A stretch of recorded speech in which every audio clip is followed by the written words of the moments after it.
Jangan lupa subscribe YouTube channel Metro TV News dan jangan lupa nyalakan notifikasinya.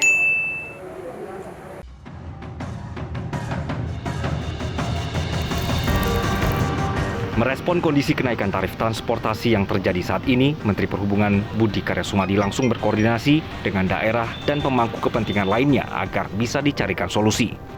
Menurutnya, penyesuaian harus dilakukan karena komponen bahan bakar menjadi cukup besar pada operasional layanan transportasi, yaitu berkisar 11 hingga 40%.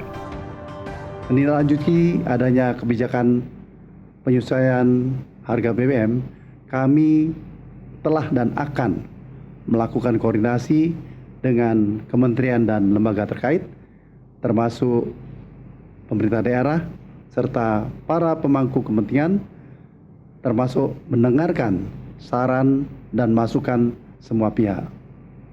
Adapun tindak lanjut yang kami lakukan adalah sebagai berikut. Melakukan penyesuaian tarif angkutan kelas ekonomi, khususnya untuk angkutan darat. Besaran penyesuaian akan ditentukan oleh kajian yang tengah dan akan kami lakukan, dan hasilnya akan disampaikan dalam waktu dekat. Termasuk dalam hal ini adalah kajian terhadap tarif penumpang ekonomi angkutan antar kota, antar provinsi atau AKAP. Untuk meringankan beban masyarakat dan juga pelaku transportasi, pemerintah telah mengadakan bantuan sosial subsidi upah kepada 16 juta pekerja bergaji maksimal 3,5 juta per bulan. Tambahan lainnya adalah subsidi di sektor transportasi untuk para pengemudi angkot, ojek online, dan untuk nelayan sebagai bentuk pengalihan subsidi BBM yang penyalurannya dilakukan oleh Pemda. Tim Liputan Metro TV. Nah, selanjutnya pemirsa, untuk pembahasannya kita sudah terhubung dengan staf ahli Menteri Keuangan bidang ekonomi makro dan keuangan internasional Wempi Saputra. Selamat pagi Pak Wempi, salam sehat. Pagi Pak Wempi, salam sehat. Selamat pagi Mas Rino, Mbak Valen, salam sehat semuanya. Baik. Pak Wempi, kalau pasca ada kenaikan harga BBM bersubsidi kemarin yang sudah diumumkan langsung ya begitu oleh Presiden Joko Widodo, kira-kira untuk komoditas apa saja yang harganya ini juga akan dalam waktu dekat akan mengikuti kenaikan harga BBM subsidi itu? Terima kasih Mas Rino, saya kira kebijakan penyesuaian harga BBM ini suatu terobosan dari pemerintah. Ini kebijakan yang sangat sulit, namun perlu kita lakukan. Harus kita lakukan karena memang ini dalam jangka panjang, minimal itu jangka menengah dan jangka panjang, kita harus melakukan paling tidak itu tetap melindungi dari daya beli masyarakat dengan bantuan sosial tunai tambahan, dan juga kita membantu untuk memulihkan ekonomi dan menjaga kesehatan APBN. Kita melakukan analisis terkait dengan dampak dari kebijakan ini, sehingga koordinasi tadi disampaikan oleh Bapak Menhub, bukan hanya dari sisi dampak terhadap potensi kenaikan harga pangan, transportasi, dan juga barangkali biaya-biaya yang lain, itu juga sudah dipetakan oleh pemerintah, dan kita melakukan koordinasi lebih intensif dengan Kementerian Perhubungan, dengan Kementerian Sosial, dengan Kementerian Koperasi dan UKM, misalnya dalam konteks ini bantuan kepada nelayan, dan juga dari dari BI untuk pengendalian inflasi di daerah, termasuk juga bagaimana efektivitas dari bantuan-bantuan sosial tunai tambahan yang diberikan oleh pemerintah kepada masyarakat. Jadi memang ini dampak dari penyesuaian harga BBM ini kita terus petakan, Mas Trino, dan kita sudah mulai bergerak untuk melakukan bantuan langsung, memberikan bantuan kepada masyarakat. Baik. Pak Wempi, dari semua sektor yang pasti nantinya akan terdampak, mungkin terkait inflasi pangan, kemudian ada lagi kenaikan tarif transportasi umum. Nah, apa yang dipastikan, apa yang dilakukan oleh pemerintah, mungkin Kementerian Keuangan, untuk memastikan supaya inflasi atau kenaikan harga yang terjadi ini tidak terjadi dengan jumlah yang signifikan besar, Pak? Ya, ini pertanyaan yang sangat baik dan fundamental karena memang banyak sekali ditanyakan oleh beberapa kalangan. Menyambung sebenarnya dari yang Mas Reno tadi sampaikan. Jadi pertama, pemerintah memberikan bansos tambahan sebesar 17 triliun kepada masyarakat. Ini upayanya untuk mengurangi angka kemiskinan. Jadi ini ada dua komponen. Dari APBN kita berikan bantuan langsung tunai sebesar 12,4 triliun. Fokusnya adalah kepada 20,65 juta keluarga penerima manfaat. Jadi ini sudah kira-kira 30% dari jumlah rumah tangga di Indonesia. Nah, ini kita upayakan untuk segera dilakukan dan Kemsos ini sudah mulai bergerak di sana. Kemudian yang kedua adalah bantuan subsidi upah. Ini sebesar 9,6 triliun. Upayanya ditujukan untuk 16 juta pekerja dengan gaji maksimal 3,5 juta per bulan. Ini unit cost-nya 600.000 sekali saja selama 1 bulan. Jadi ini untuk melakukan tambahan subsidi upah pada para pekerja yang memang penghasilannya masih relatif rendah. Yang dari Pemda itu ada dukungan 2% dari dana transfer umum. Ini sebesar 2,17 triliun. Nah ini memang upayanya untuk perlindungan sosial, misalnya untuk bantuan kepada ojek, kepada nelayan, kepada UMKM, upaya untuk menciptakan lapangan kerja yang lebih masif dan padat karya, dan juga subsidi untuk sektor transportasi. Tadi Pak Menhub juga saya kira sangat relevan. Bantuan kepada angkutan umum, bantuan barangkali nanti dari sisi perizinan, melakukan bagaimana bisa diberikan fasilitas dan lain-lain. Jadi ini dari sisi bantuan sosial tambahan oleh pemerintah dilakukan. Yang kedua juga dari sisi koordinasi. Bukan hanya kita lakukan bantuan tadi, tetapi juga melihat lebih langsung kepada masyarakat apa dampak dari kenaikan BBM.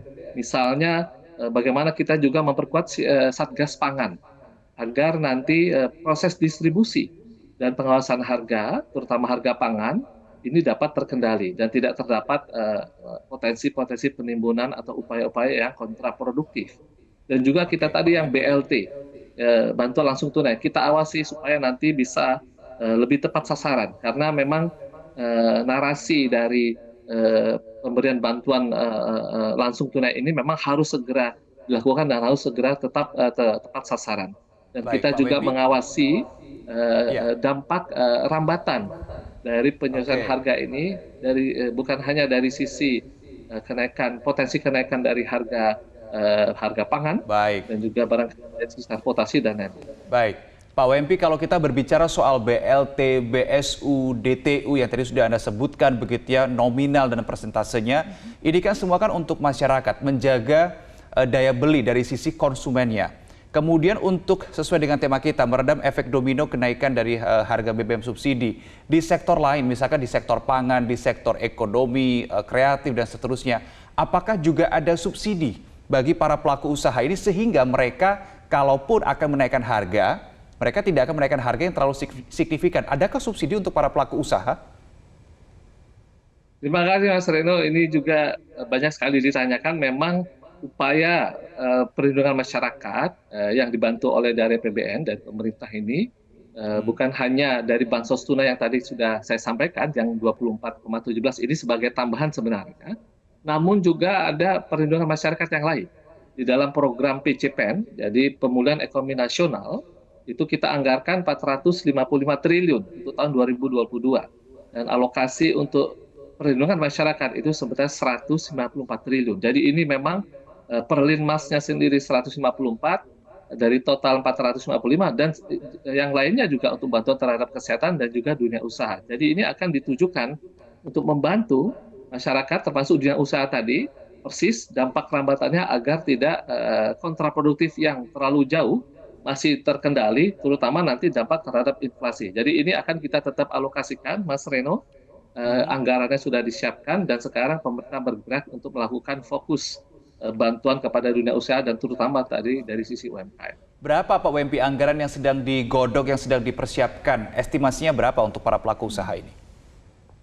Totalnya sekitar 170 triliun kepada dunia usaha, dari insentif mulai dari sisi perpajakan, pemberian bantuan untuk kredit usaha dan lain-lain, dari total 455 triliun. Jadi ini kita upayakan agar nanti ini bisa lebih tepat sasaran dan segera bisa bergerak, karena memang terhadap dunia usaha ini tidak bisa menunggu terlalu lama, dan mereka juga sedang melakukan kalkulasi-kalkulasi terkait dengan dampak dari penyesuaian harga BBM ini.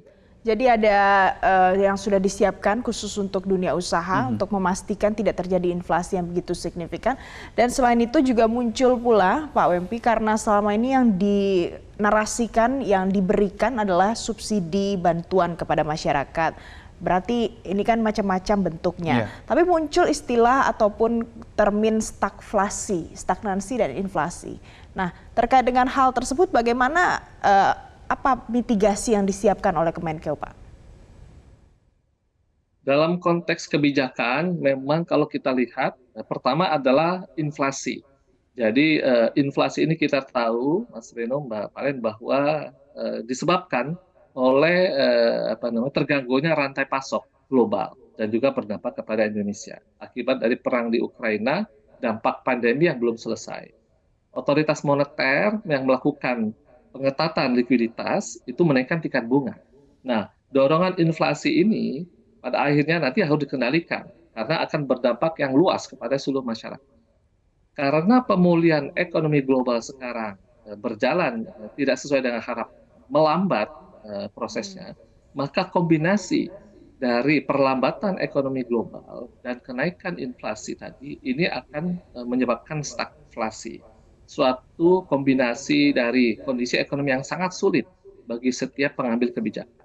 Dalam konteks ini, risiko global yang sangat rumit ini, maka pemerintah melakukan tadi dengan instrumen APBN, bauran kebijakan dengan sektor moneter dan sektor keuangan, dan juga dari sektor real. Jadi kita melakukan koordinasi bagaimana agar fleksibilitas, responsiveness dari APBN itu bisa meredam dampak, paling tidak meredam secara optimal dampak dari inflasi dan potensi stagflasi ini. Jadi ini kita lihat, makanya di dalam APBN kita melakukan penyesuaian salah satunya dengan subsidi ini, pengalihan supaya subsidi lebih tepat sasaran kepada yang lebih tepat atau mungkin lebih berhak menerima dan lebih berkeadilan melalui proses kebijakan ini. Nah, sehingga dalam konteks bantuan kepada masyarakat, subsidi dan kompensasi BBM ini kita akan upayakan dialihkan untuk apa? Untuk kegiatan-kegiatan yang tadi yang inflasinya bisa kita redam. Dalam konteks ini, kalau misalnya teman-teman tadi menanyakan, stagflasi ini memang sesuatu yang sangat sulit. Dari sisi G20 juga sedang didiskusikan bagaimana caranya melakukan komunikasi kebijakan secara global dan regional, dan masing-masing negara menyiapkan bantalan-bantalan. Nah, kita upayakan juga bantalan kebijakan ini yang sudah disiapkan oleh pemerintah Indonesia untuk meredam dari dampak inflasi dan juga stagflasi. Oke.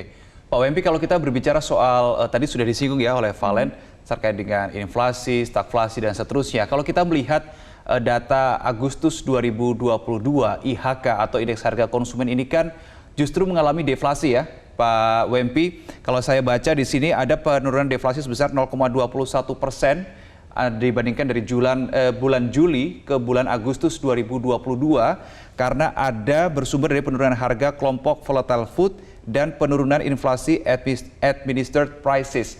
Nah, dengan kenaikan harga BBM bersubsidi yang juga akan berdampak begitu ya, akan berdampak juga dengan harga-harga komoditas lainnya, berarti pada bulan September ini dimungkinkan ada kemungkinan kuat inflasi Indonesia ini akan mengalami yang lonjakan lagi begitu ya setelah deflasi di bulan Agustus. Bagaimana Anda mencegah inflasi di Indonesia ini supaya tidak terlalu tinggi begitu lonjakannya? Pertanyaan Mas Reno fundamental bagi pengambil kebijakan karena proyeksi inflasi di tahun 2022 ini memang terus kita hitung. Kalau tadi memang ada deflasi sebesar 0,21% di bulan Agustus, kita memperkirakan dampak dari inflasi selama tahun 2022 itu akan ada kenaikan kira-kira 1,8 sampai dengan 2,3%. Nah, kenaikan BBM ini salah satu penyebabnya. Dan kalau misal kita lakukan perhitungan secara agregat, inflasi sampai dengan akhir tahun 2022, perkiraan kita berada dalam interval 6,3 sampai 6,8%. Jadi masih relatif moderat dibanding dengan perkiraan barangkali dari negara-negara yang menjadi peers kita. Nah, dampak terhadap kenaikan harga-harga ini dalam 1 bulan ke depan tadi sudah kami jelaskan. Kita melakukan tadi bukan hanya pemberian bansos, kemudian kita cek kembali mengenai bagaimana ketepat sasaran dari pemberian bansos tadi, koordinasi dengan teman-teman di BI, Kementerian Perhubungan, Pemda, Sosial, Kementerian Koperasi UMKM, untuk memetakan secara langsung kepada masyarakat. Jadi Satgas yang sudah dibentuk oleh pemerintah bergerak meyakinkan bansos tepat sasaran, meyakinkan bantuan lainnya juga dilakukan, dan juga kita mencegah agar tidak terjadi kenaikan harga pangan akibat dari terganggunya proses distribusi dan transportasi. Nah, di sini juga kepada masyarakat yang terdampak dari kenaikan penyusuan harga BBM ini, kita juga melakukan pemetaan terkait dengan bantuan terutama yang 40% warga kita yang paling miskin, dan ini oleh pemerintah diawasi langsung, dibantu oleh Pemda agar proses konsumsi mereka sehari-hari tidak terganggu. Jadi ini memang bauran kebijakan ini, Mas Rino, cukup rumit, namun kita lakukan secara bersama-sama. Kita membutuhkan banyak sekali bantuan dari teman-teman media, dari mahasiswa, dari seluruh kalangan untuk sama-sama menjaga agar kebijakan ini bisa dirasakan dengan baik, dengan dampak yang minimal. Baik, Pak WMP, biasanya kalau dekat momentum hari-hari tertentu harga bahan makanan, minyak, telur, bisa sembako akan naik. Nah, ini yang terdekat kita akan Natal dan Tahun Baru. Apa upaya mitigasinya, apa upaya preventifnya supaya ini tidak tiba-tiba melonjak menjelang hari tersebut, Pak? Ya. Jadi memang koordinasi dengan tadi para pemangku kebijakan terus kita lakukan. Ada tim pengendalian inflasi daerah, tim pengendalian inflasi pusat, dan juga kita sudah memetakan sejauh mana kebutuhan sampai dengan akhir tahun. Jadi ini faktor musiman, dan mungkin kita sudah juga tahu beberapa prediksi dari konsumsi masyarakat selama kegiatan-kegiatan terutama hari raya Natal dan Tahun Baru.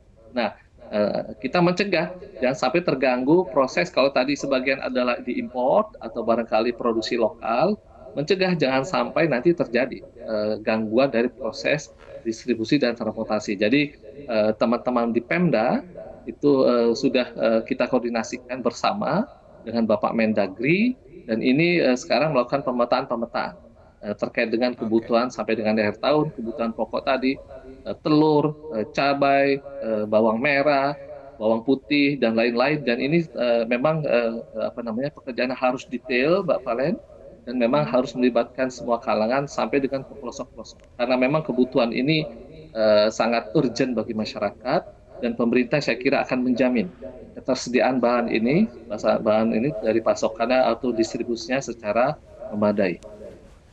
Oke, Pak WMP, tadi Anda sempat mengatakan begitu ya, berdasarkan hitung-hitungan, kalkulasi estimasinya, sampai dengan akhir tahun nanti inflasi di Indonesia ini, kalau melihat kondisi global seperti saat ini, di antara 6,3 sampai dengan 6,8%.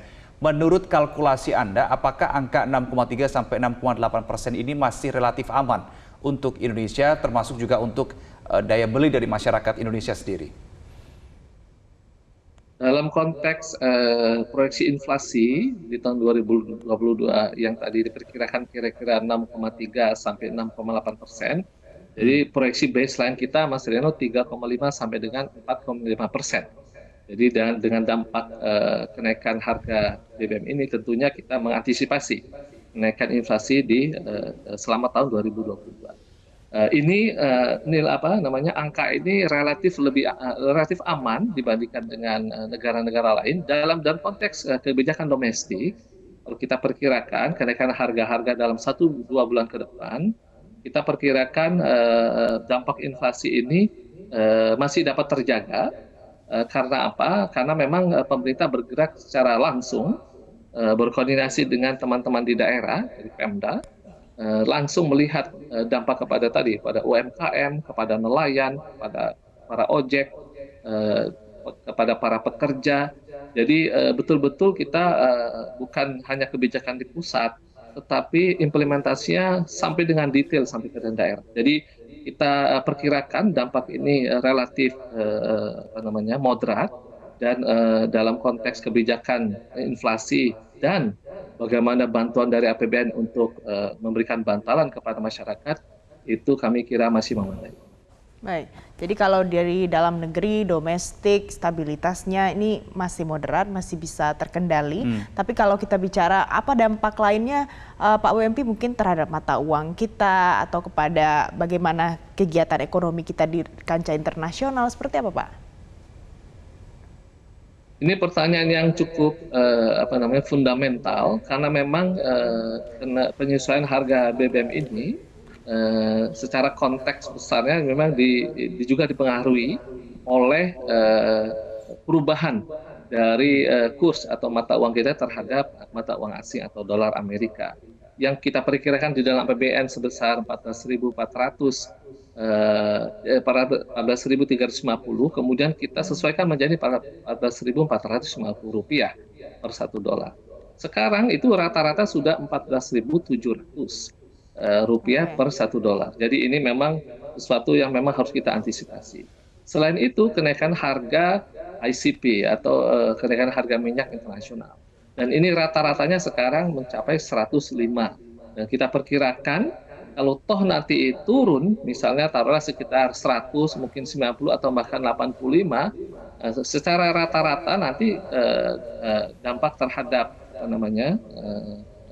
konsumsi dari BBM itu dan pemberian subsidi dan kompensasinya itu juga sudah kita hitung, dan ini dari sisi jumlah kebijakan ini sudah kita petakan, dan memang selama ini kalau misalnya kita lihat secara global itu Indonesia menjaga agar inflasi yang masih terkendali, pertumbuhan ekonomi yang sudah cukup baik di Q2 2022 sebesar 5,44% masih terus terjaga sampai akhir tahun. Kita upayakan kita perkirakan 5,1 sampai 5,4% pertumbuhan ekonomi Indonesia selama tahun 2022. Dan ini dari sisi pemberian bantuan kepada masyarakat kita upayakan optimal bisa dilaksanakan sehingga kita bisa menghindari dampak dari stagflasi yang tadi dikhawatirkan secara global. Baik. Meredam efek domino kenaikan harga BBM subsidi selain memberikan BLT kepada masyarakat untuk menjaga daya beli sebagai konsumen, juga memberikan bantuan, memberikan support untuk para pelaku usaha begitu ya. Baik, terima kasih staf ahli Menteri Keuangan bidang ekonomi makro dan keuangan internasional WMP Saputra sudah bergabung bersama kami di Metro Pagi Prime Time hari ini.